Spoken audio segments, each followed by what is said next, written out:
Hey everybody. Hey, I'm just want to help you in this moment that we're in here in January to capture 2024 and plan for 2025. I want you to have an amazing 2025. And I don't want life just to happen to you.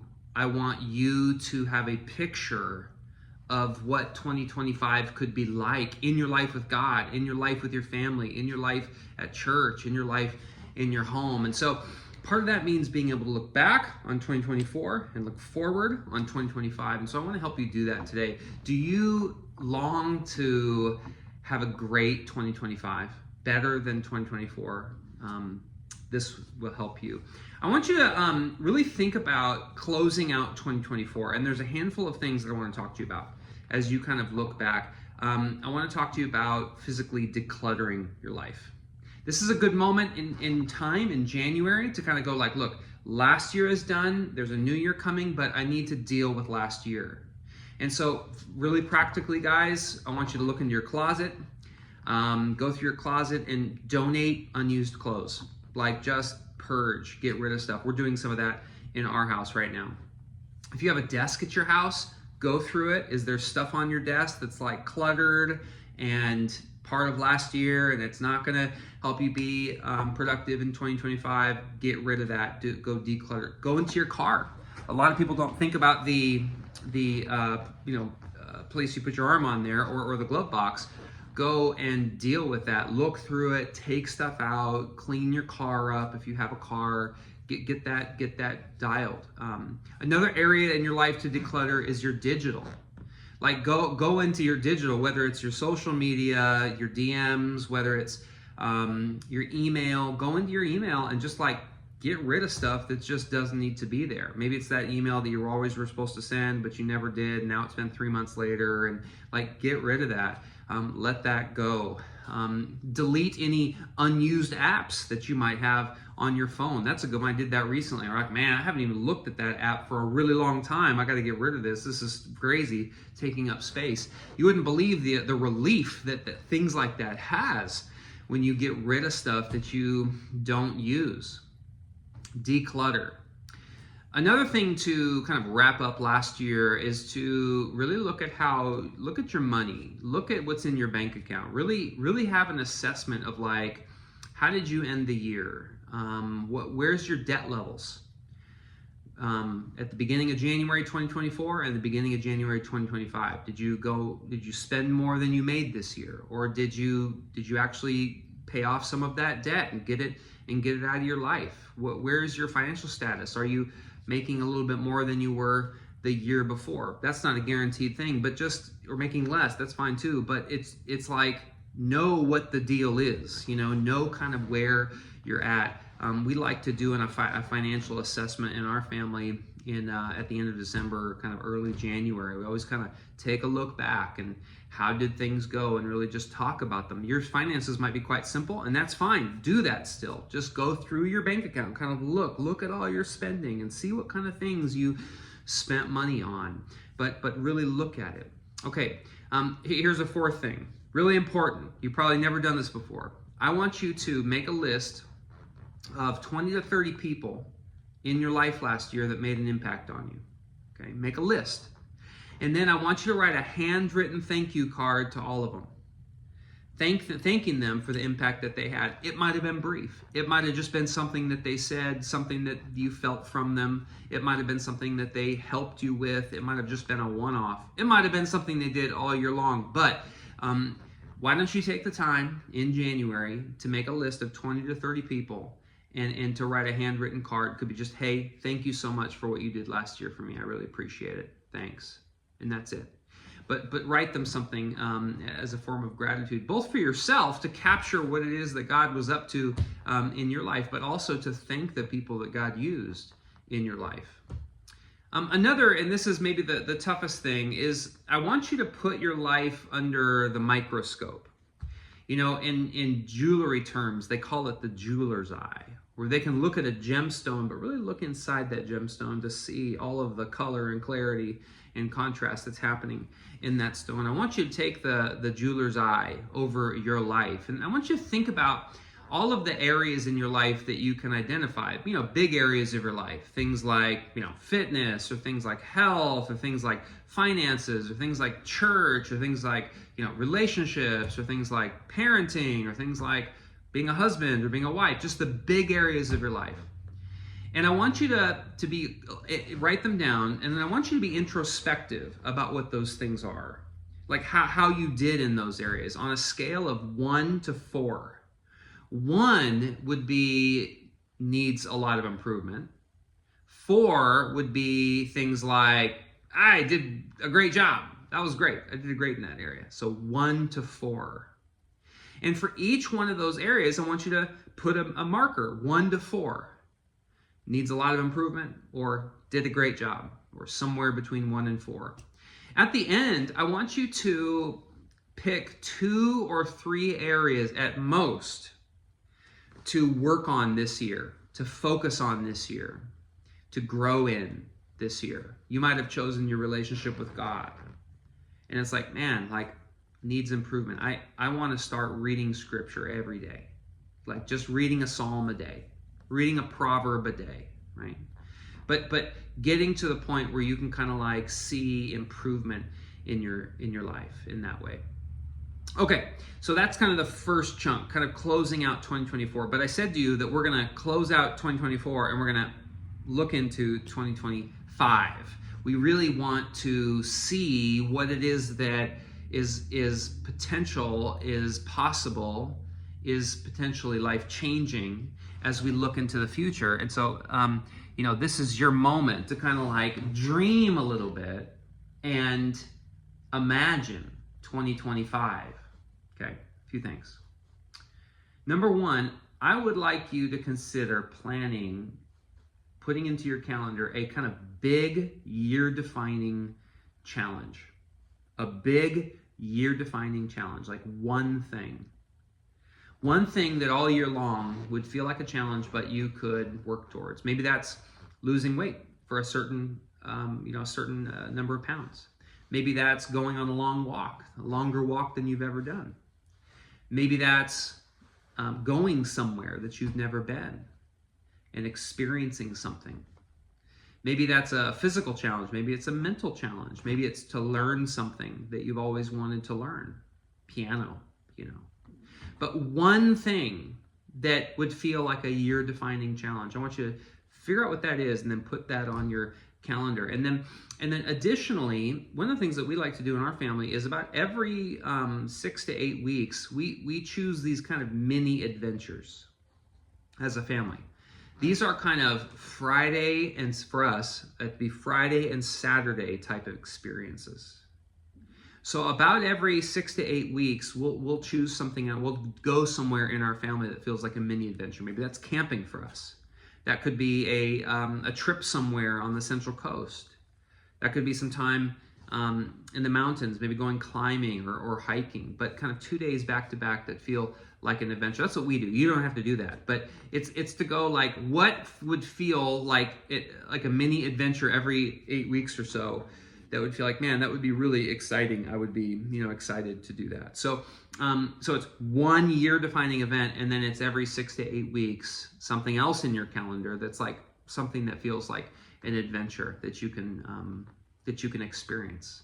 Plan that out. Consider putting that into your calendar. Here's another thing to do as you think about 2025 is, what about adding one new habit in your life each quarter? So that'd be kind of 4 habits over the course of a year. But you really think about it, like working at something for 3 or 4 months, right? And kind of building a habit. Maybe a habit that you've always wanted to have, but you don't have is flossing your teeth. And you're like, you know what? 2025, I'm going to floss my teeth.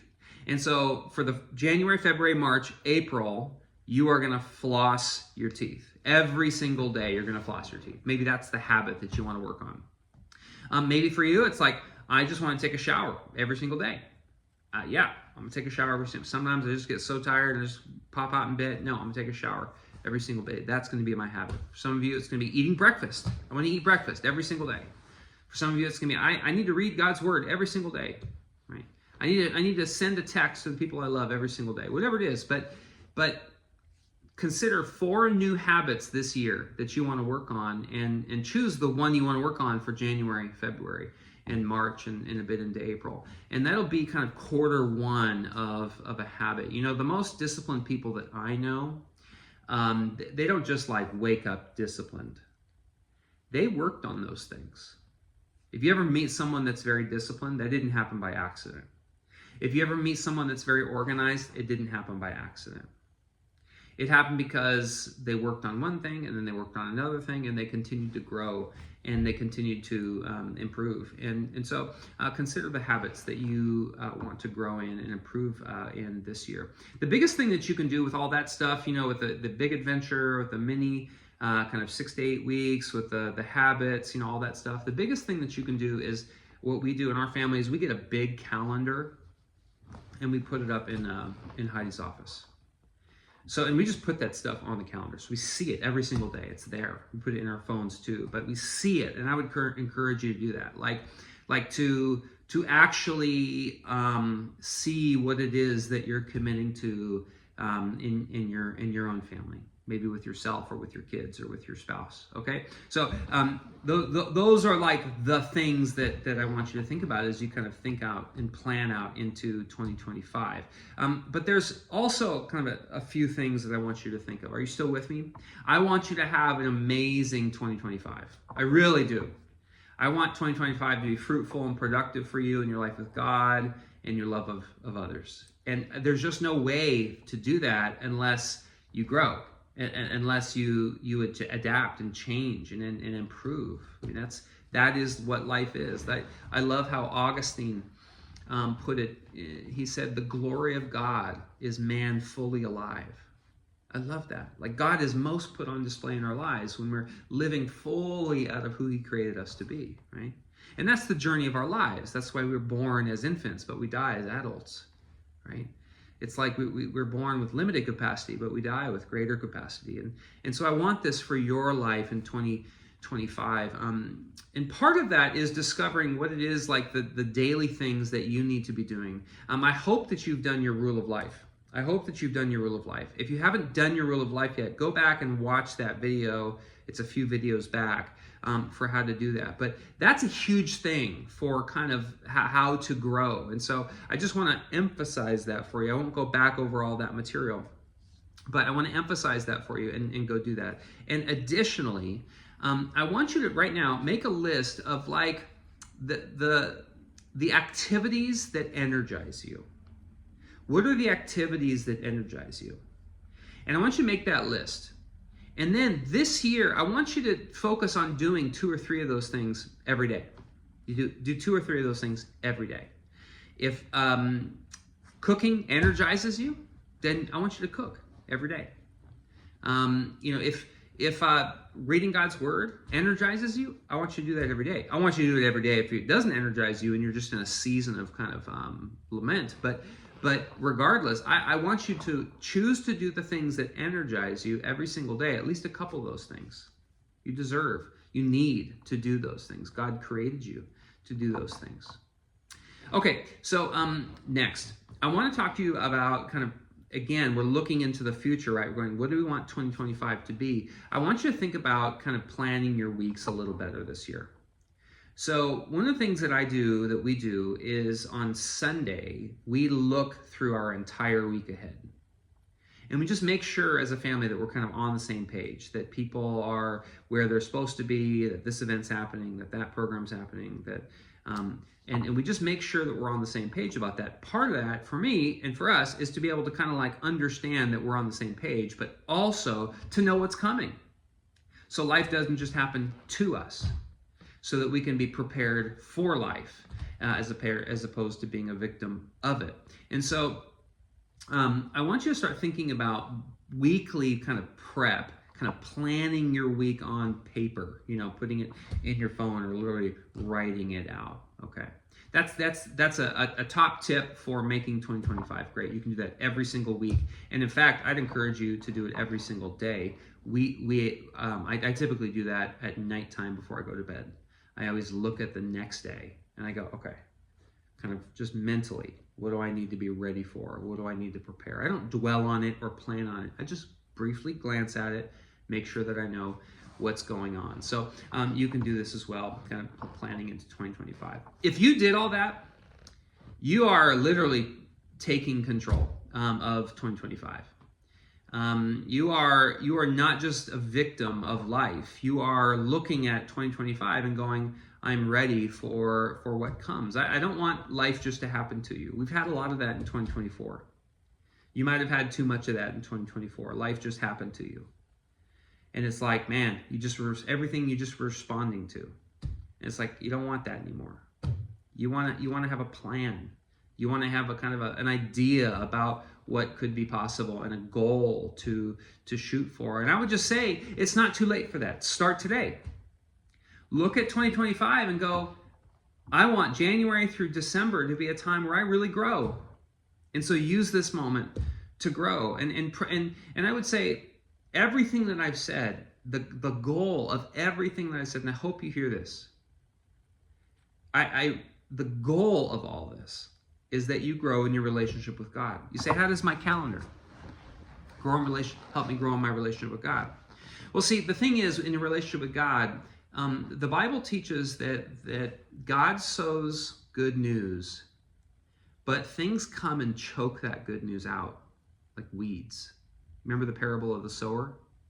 So in other words, in your life, you are like soil, and God is putting things in the soil of your life, good news, good things in the soil of your life, but the worries of this life, the weeds of this life choke that stuff out.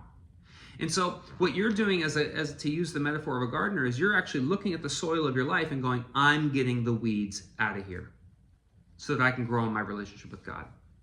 I'm going to have a plan for my finances. I'm going to have a plan for the adventures that we're going to take, the habits that we're going to cultivate. I'm going to have a plan for the weeks that lay ahead of me. I'm going to prioritize the things that make me feel fully alive and connect me to the Lord. I'm going to do all that so that I'm soil that God can plant good news in. So I want you to prioritize your relationship with God, and this is a way of doing that. And if you're intentional to schedule things like fun and adventure and habits that are life-changing, and you're not wasting time, but you're making every moment count. If you're doing all of that, you are ready and able to grow.